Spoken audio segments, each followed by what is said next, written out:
तो Christopher Nolan और उनकी मूवीज का रिश्ता बिल्कुल वैसा ही है जैसे एक लड़के का उसकी क्रश के पास जाने की कोशिश करना, पर एंड में सब कुछ खत्म हो जाता है, यानी कि ये एक सपना चल रहा होता है। क्रिस्टोफर नोलन वापस आ रहे हैं ओपेनहाइमर के 3 साल के बाद होमर की लेजेंडरी कहानी द ओडिसी को लेकर। तो आज मैं इसी के ऊपर बात करूंगा कि ग्रीक माइथोलॉजी के इतने सारे स्टोरीज है, लेकिन नोलन ने सिर्फ द ओडिसी को ही क्यों चुना, और कैसे नोलन एक परफेक्ट फिल्म मेकर है द ओडिसी के लिए। और अभी रिसेंटली इसका ट्रेलर भी रिलीज किया गया है, इसके ऊपर भी बात करेंगे। तो शुरू किया जाए। अब देखो, ये बात तो बच्चा बच्चा जानता है कि क्रिस्टोफर नोलन ने मूवीज की दुनिया में एक अलग पहचान बनाई है अपने यूनिक फिल्म मेकिंग के जरिए। नोलन की मूवीज में सब कुछ उल्टा चल रहा होता है, जैसे वो स्टोरी के अंदर स्टोरी को दिखाते हैं, सपने के अंदर सपना, टाइम के अंदर टाइम, और बैटमैन के अंदर कैटवुमन।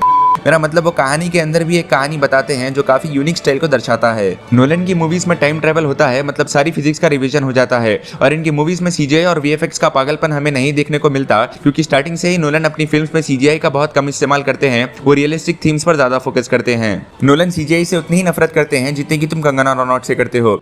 इसका मतलब ओडिसी में हमें सब कुछ रियल बताया जाएगा। जो समंदर और तूफान का सीन होगा उसके लिए नोलन असली शिप को खरीद कर उसे डुबाएंगे, जैसे उन्होंने टेनेट मूवी के लिए एक असली प्लेन क्रैश एयरपोर्ट पर करवाया था। द ओडिसी मूवी की कहानी कुछ ऐसी है कि ये बहुत पुरानी एपिक ग्रीक स्टोरी है जो ओडिसियस कैरेक्टर के आसपास घूमती है। ओडिसियस एक राजा है जो ट्रोजन वॉर लड़ने गया था, और अब कोई जाता है तो उसे वापस भी आना होता है। वैसे ही ओडिसियस को भी वापस आना होता है अपनी बीवी पेनोल्पे और बेटे टेलीमैकस के पास। और अभी बेटे का रोल प्ले कर रहे हैं टॉम हॉलैंड। एक तो हॉलीवुड में जहां भी नाबालिग बच्चे का रोल खाली होता है वहां इसे डाल देते हैं।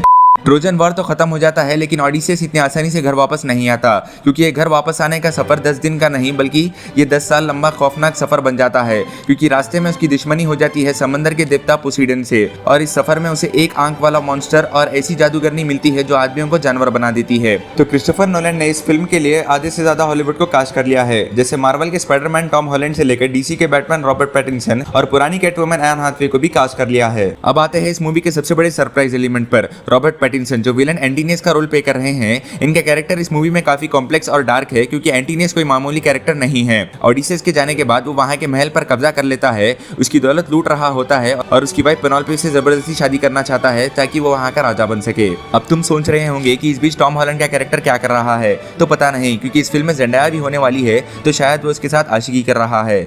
एक तरफ ओडिसियस समंदर के मॉन्स्टर से लड़ रहा है, और दूसरी तरफ महल के अंदर बैठा एंटीनियस उसके पूरी परिवार को अंदर से खत्म कर रहा है। वो सिर्फ एक विलन नहीं बल्कि ओडिसियस का सबसे बड़ा डर का चेहरा है। जब ओडिसियस 10 साल के बाद लौटेगा तब एंटीनियस और ओडिसियस का फेस ऑफ होने वाला है एक एपिक लड़ाई में। अब रिसेंटली इसका ट्रेलर रिलीज किया गया है, जो देखने में ज्यादा एपिक तो नहीं है, क्योंकि नोलन जो हमेशा अपनी फिल्मों में एलिमेंट्स यूज करते आए हैं वही इस ट्रेलर में भी सेम थीम देखने को मिला है। और आजकल इस ट्रेलर को एक क्रिटिसिज्म मिल रहा है कि इस ट्रेलर के डायलॉग्स काफी ज्यादा कैजुअल थे, मतलब बहुत ही कैजुअल थे। तुम एक बार ये सुनो।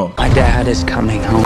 और नोलन की आदत है वो रियल लोकेशंस पर जाकर शूटिंग करते हैं और प्रैक्टिकल इफेक्ट्स को पसंद करते हैं। ट्रेलर में जो बड़े बड़े तूफान और अजीब से आइलैंड दिखाए गए हैं उन्हें देखकर साफ पता चलता है कि नोलन ने ग्रीन स्क्रीन का बहुत कम इस्तेमाल किया है। इस ट्रेलर में हमें वो टेंशन भी देखने को मिलती है जो नोलन की हर फिल्म में दिखाई जाती है, जैसे इंसेप्शन, डनकर्क। और इस फिल्म में भी हमें वही दिखाया गया है कि ओडिसियस के पास टाइम बहुत कम है। ट्रेलर के कुछ सीन्स में ओडिसियस बूढ़ा दिख रहा है और अगले ही पल वो जवान दिखता है। इसका मतलब साफ है नोलन कहानी को सीधा नहीं दिखाएंगे, वो पास्ट, प्रेजेंट और फ्यूचर को एक साथ मिलाकर हमें इस फिल्म में बताएंगे। और एक बात, इस फिल्म के साथ नोलन पर एक कॉमन सा क्रिटिसिज्म जुड़ सकता है कि वो अपनी फीमेल लीड कैरेक्टर्स को बहुत जल्दी मार देते हैं, वो उन्हें स्टोरी से निकाल फेंकते हैं। और नोलन ने पहले भी इंसेप्शन जैसी फिल्म में ये किया है, और द ओडिसी फिल्म में भी हमें सेम तरीके का एलिमेंट देखने को मिल सकता है। अब इस फिल्म के प्रमोशन के लिए क्रिस्टोफर नोलन खुद इंडिया आ रहे हैं, मुंबई में मैट डेमन और टॉम हॉलैंड के साथ। मतलब मार्केटिंग को एकदम लार्ज स्केल पर किया जा रहा है। So that's it for this video. Christopher Nolan की द ओडिसी एक सिनेमैटिक मास्टरपीस बनने का दम तो रखती है, लेकिन नोलन की पुराने पैटर्न्स जैसे हीरोइन को जल्दी मार देना, प्यार का अधूरा रह जाना और स्टोरी को इतना कॉम्प्लेक्स बनाना उनके ऊपर यह भारी पड़ सकता है। तुम्हें क्या लगता है अपना ओपिनियन कमेंट में बताना, और ऐसे ही वीडियोस के लिए वीडियो को लाइक करना, और मेरे जोक्स अच्छे लगे हो तो चैनल को सब्सक्राइब करना मत भूलना।